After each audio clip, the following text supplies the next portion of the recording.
Introduction. Have you ever heard of a condition that attacks the brain and spinal cord seemingly out of nowhere? It's called Acute Disseminated Encephalomyelitis, or ADM. It's a rare but serious neurological disorder characterized by a sudden, widespread inflammation of the central nervous system.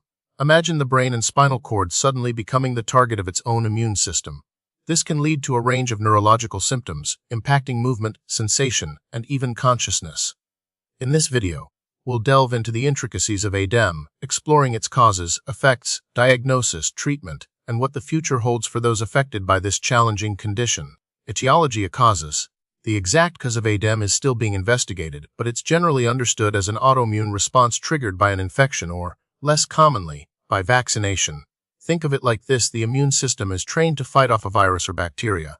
But in ADM, after that fight, the immune system mistakenly starts attacking the myelin, the protective covering around nerve fibers in the brain and spinal cord. Common infections linked to ADM include viral illnesses like measles, chickenpox, or even the common cold. While vaccinations have been associated with ADM, it's important to remember that the risk is extremely low compared to the benefits of vaccination.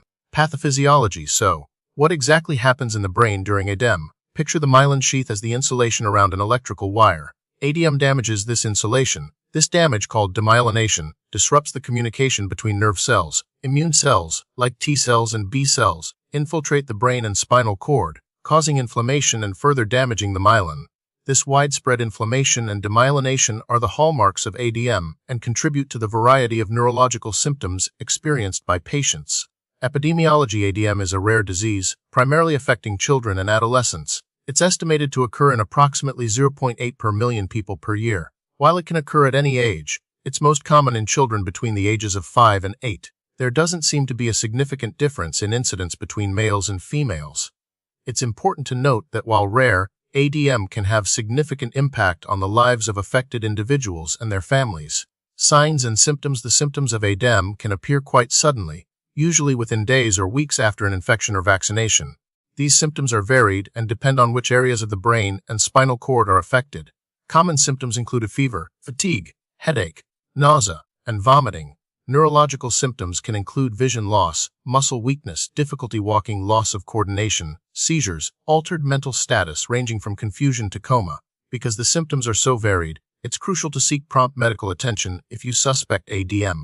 Diagnosis. Diagnosing ADEM can be challenging because its symptoms can overlap with other neurological conditions. The diagnostic process typically involves a thorough medical history, a neurological examination, and imaging studies. Magnetic resonance imaging, or MRI, of the brain and spinal cord is crucial. MRI can reveal characteristic white matter lesions, which are areas of inflammation and demyelination. A lumbar puncture, or spinal tap, may also be performed to analyze the cerebrospinal fluid for signs of inflammation and infection. Blood tests are also used to rule out other conditions. Classifications. Typus. While ADM is generally considered a single condition, there are some variations. Multiphasic disseminated encephalomyelitis (MDM) is considered if the patient has a relapsing condition. It means that the patient has recurring episodes of inflammation and demyelination in the brain and spinal cord. Although this is very similar to multiple sclerosis (MS), this condition should only be called MDM when the patient has a history of acute disseminated encephalomyelitis. Treatment and management. The primary goal of ADM treatment is to reduce inflammation and suppress the immune system. High-dose corticosteroids, such as intravenous methylprednisolone, are the first-line treatment. These medications help to quickly reduce inflammation in the brain and spinal cord. Intravenous immunoglobulin, or IVIG, is another treatment option that can help to modulate the immune system. In some cases, plasma exchange, also known as plasmapheresis, may be used to remove harmful antibodies from the blood. Supportive care, such as physical therapy and occupational therapy, is also essential to help patients regain lost function and improve their quality of life.